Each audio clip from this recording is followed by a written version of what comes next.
Hello children, how are you all? I hope all you are fine and safe. Children, I am Jigna Chankart and I am your science teacher. Children, first of all tell me, do you eat food? Yes, which kind of food do you like? Some spicy, pizzas, burgers. Yes, but children, they are only for our tongue taste. But we should eat healthy food. And healthy food, you have learned about healthy food in standard 5th and also in standard 6th. Yes. So, which are the components in healthy food? They are carbohydrates, minerals, vitamins, fat, है ना. तो ये सारे components हैं जो हमें food से मिलते हैं. And why do we need to eat food? Yes, when we eat food, we get energy. Not only energy, but we need food to grow. We need food to repair our cells. Fine. So, because of this, all the living organisms need food. So, हमने animals, human beings, insects, इन सब को खाते हुए देखा है. But children, plants are also living organisms. Yes yes. Have you ever seen a plant eating food? No. जैसे हम खाते हैं वैसे प्लांट्स खाते हैं? नहीं खाते.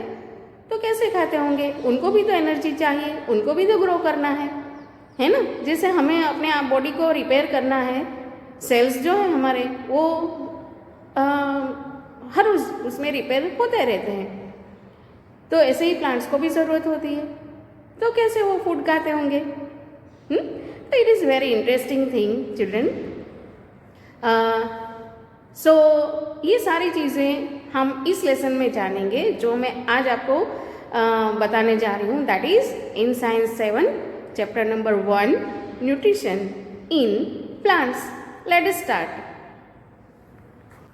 Hello children, let us start chapter number 1 nutrition in plants. Let us read the lesson. Children, you keep your textbook with you. In class 6, you learned that food is essential for all living organisms. You also learned that carbohydrates, protein, fat, vitamins and minerals are components of food. These components of food are called nutrients. Children, you have learnt in all these things in 5th as well as in 6th. So all these components are required for our growth and these we get from food. और इसे क्या कहेंगे? Nutrients कहेंगे. क्या कहेंगे? Nutrients. सो अब आप ये भी जान गए कि कंपोनेंट्स को हम न्यूट्रिएंट्स भी कह सकते हैं. Fine. Okay. All living organisms require food. Plants can synthesize food for themselves. Synthesize करना मतलब खुद ही ऐसे प्रिपेयर करना. वो हम थोड़ा डिटेल में आगे के टॉपिक में हम जानेंगे. But animals including humans can not. Means children, humans है या दूसरे एनिमल्स हैं उनको अपने फूड के लिए दूसरों पे डिपेंड होना पड़ता है. दूसरों पे दैट मीन्स जो फूड प्लांट्स से हमें मिलता है या सम एनिमल प्रोडक्ट हमें मिलती है. You know that plant product and animal product are 2 types of food. तो उस पर हमें डिपेंडेंट होना पड़ता है. They get eat from plants और animals that eat plant. Thus humans and animals are directly और इनडायरेक्टली डिपेंडेंट ऑन प्लांट्स. तो इसे हम कैसे समझेंगे कि फॉर एग्ज़ाम्पल प्लांट प्रोडक्ट हम जो खाते हैं, वीट, ग्रेन्स है या पल्सीज है या फ्रूट्स है, वेजिटेबल्स है, तो ये सारे प्लांट प्रोडक्ट है. तो डायरेक्टली हम प्लांट पे डिपेंडेंट हैं. बट एनिमल प्रोडक्ट क्या है? फॉर एग्ज़ाम्पल मिल्क प्रोडक्ट्स है, चीज़ है या नॉन वेजिटेरियन जो है उनके लिए मीट, ये सब. तो इनडायरेक्टली ये एनिमल्स जो हैं वो प्लांट्स खाते हैं. So directly or indirectly, all we are dependent on plants. Fine. So children, topic 1.1 is mode of nutrition in plants. So before I continue this point, let us quickly take a look how many types are there. So first of all, mode of nutrition in plants, mainly two types are there. They are autotrophs and heterotrophs. Fine. So in autotrophs, that you know that they prepare their own food, but heterotrophs, that means they need to depend on other plants or insects for their food. So they are called heterotrophs. In heterotrophs also various types are there. They are mainly four types. The first is insectivorous. Insectivorous, that means plants को grow करने के लिए photosynthesis process के साथ साथ insects को भी खाना ज़रूरी है. That means they eat insect. अब कैसे करते हैं, that we learn in this chapter. Second one is parasite. So in parasite mode, that means एक ऑर्गेनिज्म है, एक प्लांट है, वो अपने न्यूट्रिएंट्स के लिए दूसरे प्लांट के ऊपर डिपेंड रहेगा. So that mode is called parasite mode. Then the next one is symbiotic mode. Symbiotic mode, that means ऐसा है कि दोनों ऑर्गेनिज्म मीन्स या दोनों प्लांट्स एक दूसरे के ऊपर डिपेंडेंट है, इंटरडिपेंडेंट है, बोथ प्लांट्स. सो इसे कहेंगे सिम्बायोटिक. और सेपरोट्रॉपिक मोड मीन्स ऐसा मोड ऑफ न्यूट्रिएंट्स जिसमें डेड एंड डिकाइंग मैटर जो होती हैं उसमें से प्लांट्स अपने लिए वैल्यूएबल न्यूट्रिएंट्स गेन करता है. Okay, so these are the main mode of nutrients in plants. Let us learn it one by one. अब प्लांट्स कैसे खाते हैं, जो खाने की प्रोसेस है ना उसे मोड कहते हैं. Fine. Plants are the only organisms that can prepare food for themselves by using water, carbon dioxide and minerals. अब इस प्रोसेस को क्या कहेंगे, आप लोगों ने पढ़ा है, आपको पता होगा. Yes children, it is photosynthesis process. Fine. तो photosynthesis process जब प्लांट में होगी तब प्लांट अपने लिए फूड बनाएगा.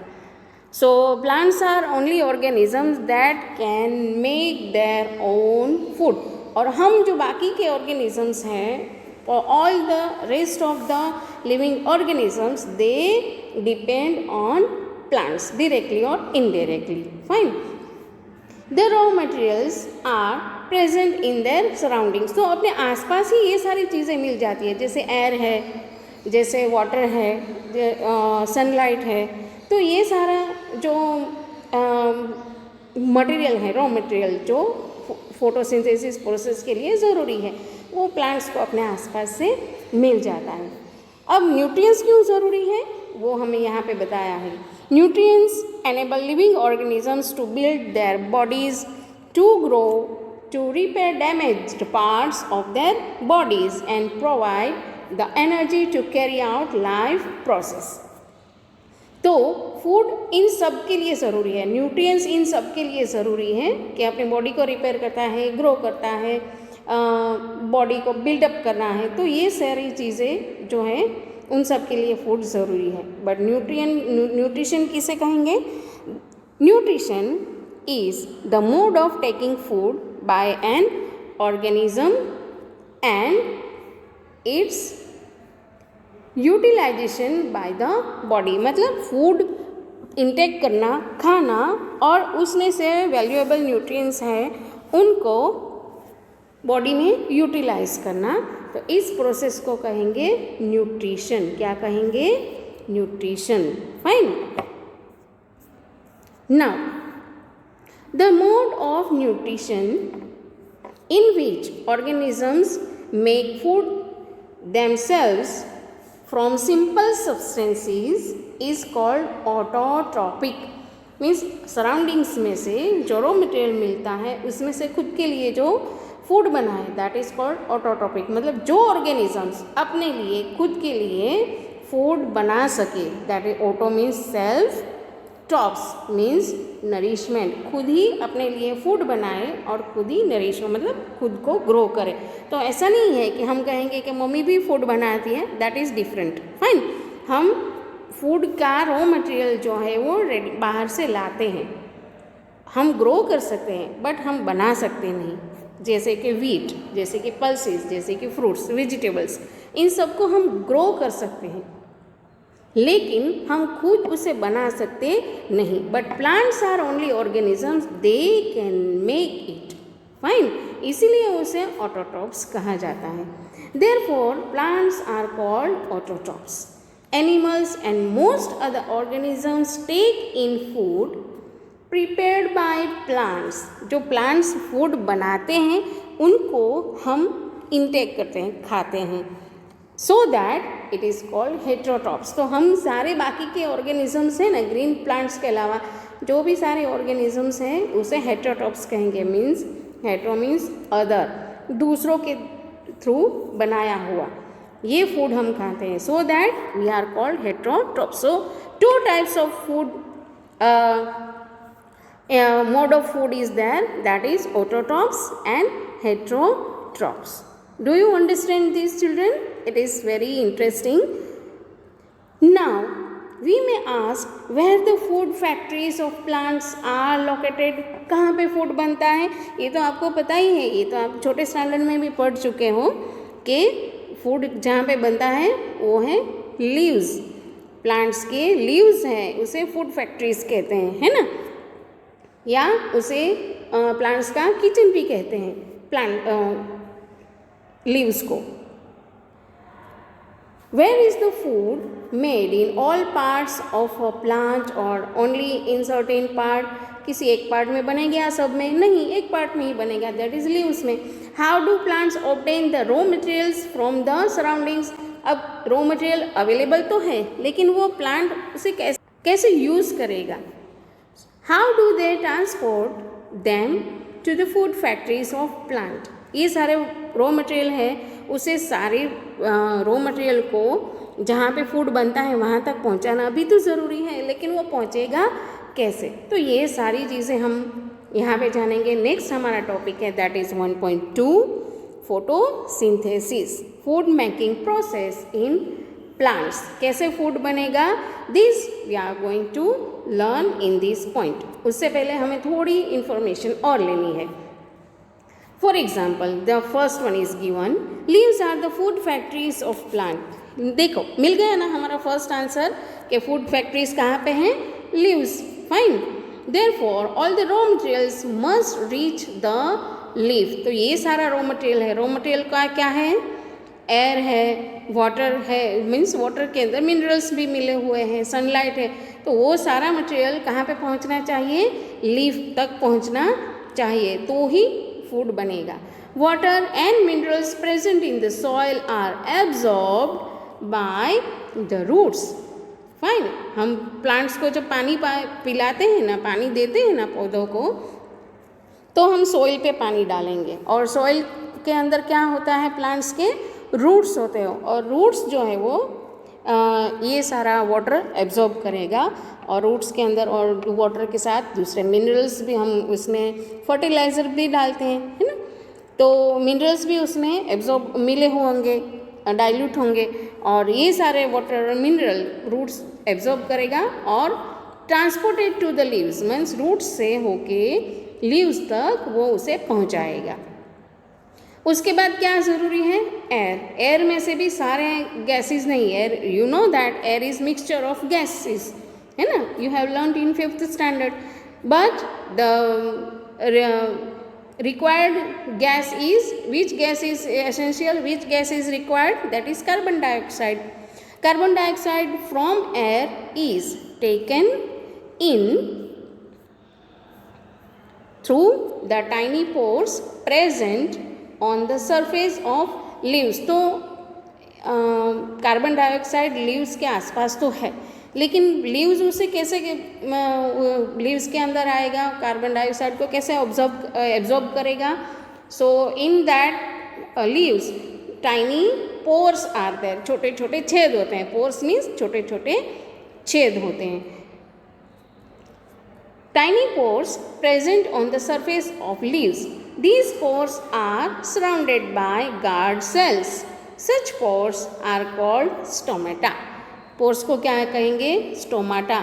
एक पोर होगा तो स्टोमा, मोर देन वन है तो stomata. Stoma is the singular, stomata is plural. So one figure is given in figure number 1.2. तो सबसे पहले हम इस फिगर को देखें और पता करें कि 1.2 में क्या दिया है. Here it is the figure 1.2. It is given on page number 3, है ना. So here it is the section of leaf. मतलब लीफ को हम उसके बॉर्डर है वहाँ से हम देखें, ऐसे हम डायरेक्टली नहीं देख सकते. माइक्रोस्कोप में हम देखें तो हमें पता चलता है. This one is the upper surface, this one is the bottom surface. और लीफ ये जो बना है ना, ये पोर्शन ये यहाँ पे दिया है तो एकदम वो तो पतला होता है ना. इसके अंदर क्या है वो हम बिना माइक्रोस्कोप के पता नहीं चलता. बट हियर एनलार्ज किया हुआ ये जो पोर्शन है वो हमें दिखाया है. So what are that?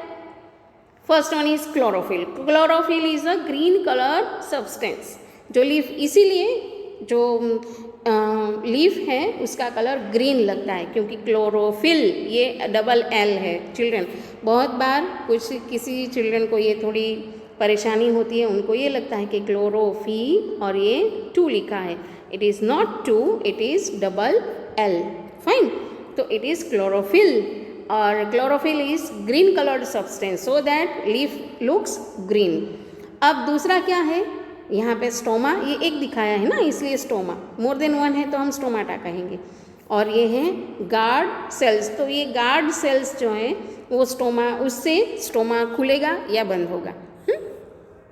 तो जब स्टोमा खुलेगा तो एब्जॉर्ब होगा कार्बन डाइऑक्साइड, बंद होगा तब नहीं होगा. सो हियर इट इज़ एक छोटा सा पोर्शन, एक ही स्टोमा को बड़ा करके दिखाया है. देखो स्टोमा ये बड़ा करके यहाँ पे दिखाया है. Here it is guard cells and stomatal opening. Stomatal opening मतलब ये जब खुलेगा तब कार्बन डाइऑक्साइड एब्जॉर्ब होगा. So this one figure is very important children. You have to draw and also have to remember it. Fine. चलो आगे करें थोड़ा. सो ये हो गया स्टोमाटा. नाउ अब एक चीज़ तो हमें मिल गई. अब वाटर एंड मिनरल्स का क्या है, वो कैसे जाएंगे? हमें एयर कैसे एब्जॉर्ब होगी ये पता चल गया. दूसरा क्या एब्जॉर्ब होता है? Water and minerals. तो वाटर एंड मिनरल्स के लिए क्या करेंगे? Water and minerals are transported to the leaves by the vessels which run like pipes throughout the root, the stems, the branches and the leaves. They form a continuous path or passage for the nutrients to reach the leaf. They are called vessels. You will learn more about transport of materials in plants in chapter 11. तो chapter 11 में तो हम देखेंगे ही, लेकिन एक छोटी सी figure में आपको यहाँ पे बता रही हूँ कि जैसे फॉर एग्जांपल यहाँ पे रूट्स है और यहाँ पे स्टेम है या ट्रंक है, तो इन सब में ऐसे पाइप लाइक स्ट्रक्चर होता है. 2 वे स्ट्रक्चर, ऊपर भी जाएगा नीचे भी जाएगा. जो ब्रांचेस है उसमें आने और जाने दोनों के लिए वेसल्स होती है. दैट मीन्स रूट से वाटर और मिनरल जो है वो लीफ तक पहुंचेगा और लीफ से सारे जो न्यूट्रिएंट्स हैं, प्रिपेयर्ड फूड है, वो बाकी के सारे पार्ट्स तक भी पहुंचेगा. So it is called vessels. Fine children, is it clear? Okay. ये मैं आपको सेल का स्ट्रक्चर है मैं आपको लास्ट में समझाऊंगी. फाइन. ओके. अब ये हो गया वाटर, एयर भी हो गई, वाटर भी हो गया. अब तीसरा क्या चाहिए हमें? Chlorophyll. The leaves have a green pigment called chlorophyll. Okay, it is chlorophyll. Chlorophyll. So chlorophyll क्या करेगा? It helps leaves to capture the energy of the sunlight. तो सनलाइट को कैप्चर करने का, एब्जॉर्ब करने का काम किसका है? Chlorophyll. It is green coloured pigment, green colour, so that the leaves looks green. This energy is used to synthesize, that means to prepare food from carbon dioxide and water. Carbon dioxide, water and sunlight तीनों मिलेंगे तभी food बनेगा. Since the synthesis of food occurs in the presence of sunlight, it is called photosynthesis. Photo means light और synthesis means to combine, बनाए या combine करें more than one substance को या मोर देन वन कंपोनेंट्स को मिला के जब कोई दूसरा कंपोनेंट बनता है, that is called synthesize. So यहाँ पे photosynthesis, that means in the presence of light इस जो बनता है, so that it is called photosynthesis. So we find that chlorophyll, sunlight, carbon dioxide and water are necessary to carry out the process of photosynthesis. It is a unique process on the earth. देखो plants के अलावा कोई ऐसे organisms नहीं है जो photosynthesis process कर सके, so that it is called unique process. Fine. The solar energy is captured by the leaves and stored in the plant in the form of food. तो जब हम प्लांट खाते हैं तो इनडायरेक्टली हमें सन की एनर्जी मिलती है. क्यों? बिकॉज एनर्जी जो है ना वो कभी डिस्ट्रॉय नहीं होती. चिल्ड्रन, एक रिमेंबर दिस थिंग, एनर्जी का ट्रांसफॉर्मेशन होता है. एक एनर्जी से वो दूसरी एनर्जी में चेंज होती है. जो सनलाइट एनर्जी है वो in the form of food वो स्टोर हो जाएगी. इसीलिए जब हम फूड खाते हैं हमें एनर्जी मिलती है. दस Sun is the ultimate source of energy for all living organisms. So सारे living organisms के लिए sun is necessary and not necessary, it is vital requirement. Fine.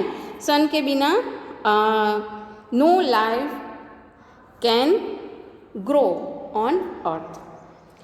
Can you imagine life on earth in the absence of photosynthesis? Not at all. Photosynthesis process नहीं होगी तो क्या क्या होगा आप सोचो हैं. In the absence of photosynthesis there would not be any food, क्योंकि फूड कौन बनाएगा? प्लांट्स. तो जब फोटोसिंथेसिस प्रोसेस ही नहीं होगी तो फूड बनेगा नहीं. The survival of almost all living organisms directly और indirectly depends upon the food made by the plants. Besides oxygen, which is essential for the survival of all organisms in produced during photosynthesis. तो photosynthesis process में कौन सी air plant absorb करता है, कौन सा gas plant absorb करता है? Yes, it is carbon dioxide. लेकिन फोटोसिंथेसिस प्रोसेस कंप्लीट होने मतलब उस जब प्रोसेस होती है तब जो दूसरा गैस बाहर निकलता है, प्रोड्यूस होता है, दैट इज कॉल्ड ऑक्सीजन. तो oxygen is vital need for all living organisms to breathe. Fine. So that photosynthesis process is necessary और एसेंशियल.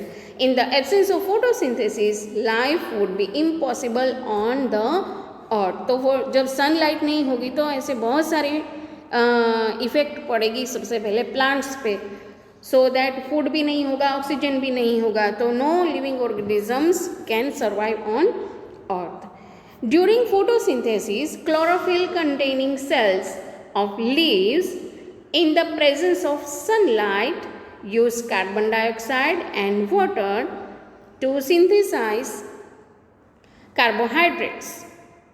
फूड प्रोडक्ट क्या होगी? कार्बोहाइड्रेट्स. सो इन 1.2 हमने अभी देखा फिगर नंबर 1.2 ये है ना. तो यहाँ से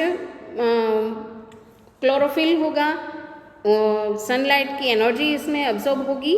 क्लोरोफिल से कार्बन डाइऑक्साइड एब्जॉर्ब होगा छोटे पोर्स से, और वाटर कैसे आएगा? वेसल्स से, है ना. प्लांट्स के अंदर जो वेसल्स हैं उसमें से वाटर लीव्स तक पहुंचेगा। सो अल्टीमेटली जो प्रोसेस होगी वो कुछ इस तरह होगी। ये है एक इक्वेशन इसका दिया है, दैट इज़ के फोटोसिंथेसिस प्रोसेस से क्या बनेगा, होगी कैसे, कार्बन डाइऑक्साइड प्लस वाटर। जो रॉ मटेरियल है वो क्या है, carbon dioxide that is from air, water from soil, in the presence of, see ये एरो जो दिया है that is called in the presence of क्या, क्लोरोफिल। क्लोरोफिल क्या करेगा, सनलाइट को एब्जॉर्ब करेगा। तो in the presence of sunlight and chlorophyll it will produce carbohydrate plus oxygen. Carbohydrate that means food item, fine, or oxygen that means it will release oxygen gas. So here it is, a figure is given for photosynthesis process. Children, easily you can understand looking this figure, that is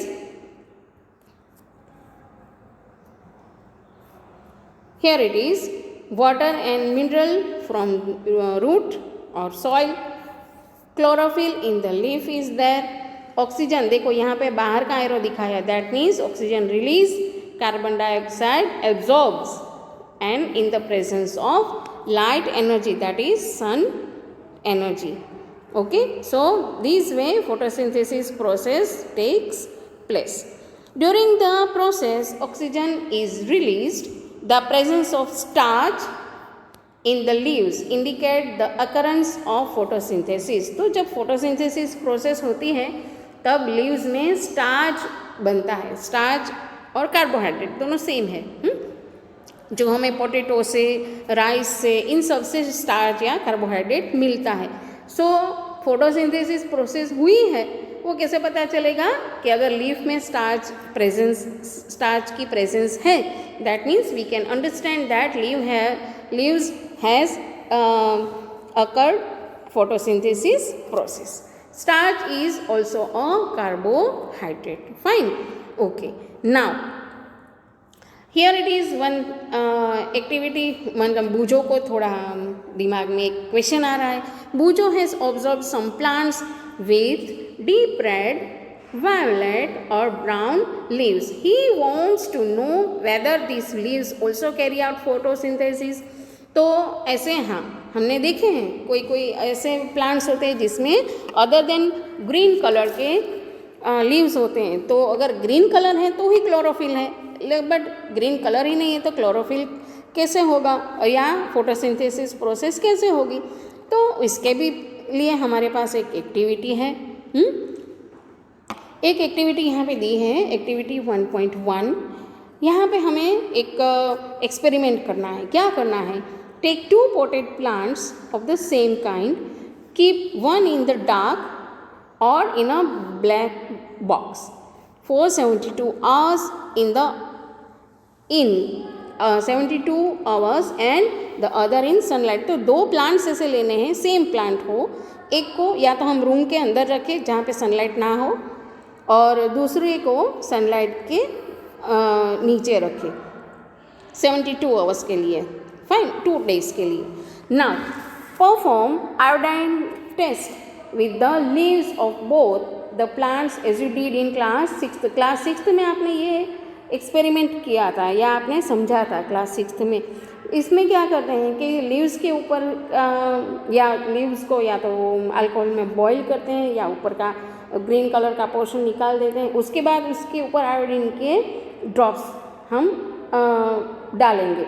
अगर starch presence है that means it will turn in blue black colour. Fine. तो blue black colour जब हमें मिलेगा that means we can understand that starch is present. और जो नहीं है, दूसरा प्लांट है जो सनलाइट में नहीं रखा है, उसमें ब्लू ब्लैक कलर आएगा नहीं. सो record your results. Now leave the pot which has earlier kept in the dark in the sunlight for 3-4 days. Again जो हमने रूम के अंदर रखा था या डार्क में रखा था उसे फिर से हम सनलाइट के नीचे रखें 3-4 days के लिए. उसके बाद फिर से आयोडीन टेस्ट करें तो अब हमें इसमें ब्लू ब्लैक कलर दिखेगा, क्योंकि सनलाइट में आने के बाद again it will start to perform photosynthesis process. The leaves other than green also have chlorophyll, मतलब दूसरा कलर है, दैट डजेंट मीन कि उसमें क्लोरोफिल नहीं है. The large amount of red, brown and other pigments mask the green colour. तो green colour है तो सही, लेकिन उसके ऊपर दूसरे कलर का लेयर आ जाता है. दैट मीन्स वो ग्रीन कलर के पिगमेंट हमें दिखते नहीं. Photosynthesis takes place in these leaves also. तो ऐसा नहीं है कि ग्रीन कलर का लीफ नहीं है तो उसमें फोटोसिंथेसिस प्रोसेस नहीं होगी, ऑब्वियसली होगी. But here also chlorophyll are present in all these coloured leaves. But इसके ऊपर जो लेयर है दूसरे कलर का, इसकी वजह से हमें क्लोरोफिल दिखता नहीं या ग्रीन कलर दिखता नहीं. You often see slimy green patches in ponds और स्टेगनेंट वाटर बॉडीज़. तो ऐसा खास करके मानसून की सीज़न के बाद होता है कि ग्रीन कलर के पैचेस हमें दिखते हैं जो स्लिपरी होता है. छोटे प्लांट्स जैसा नहीं दिखता, बट ऐसा लगता है कि किसी ने ग्रीन कलर का लेयर लगाया है. तो खास करके पॉन्ड है या स्टेगनेंट वाटर, मतलब भरा हुआ पानी जहाँ पे रहता है ना, वहाँ पे ऐसे ग्रीन पैचेस हमें दिखते हैं. These are generally formed by the growth of organisms called algae. तो algae करके जिसे हम लील भी कहते हैं, तो उसे algae जो है वो वहाँ पे ग्रो होता है. Can you guess why algae are green in color? They contain chlorophyll which gives them the green color. तो algae green इसलिए दिखता है कि because it has chlorophyll in it. Algae can also prepare their own food by photosynthesis. भले ही उसमें leaves नहीं दिखते, but green colour के पैचेस जैसा उसका स्ट्रक्चर होता है. Even though they can prepare photosynthesis process.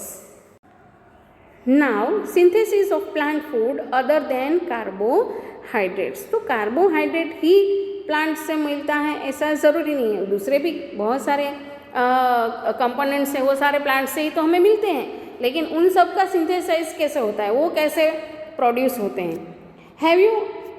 You have just learned that plant synthesize carbohydrates through the process of photosynthesis. तो फोटोसिंथेसिस से जो हमें प्रोडक्ट मिलते हैं that is carbohydrates. The carbohydrates are made from carbon, hydrogen and oxygen. तो ये इसका form है, कार्बन, हाइड्रोजन, ऑक्सीजन, ये केमिकल नेम्स है, गैसेस. तो इससे बनता है.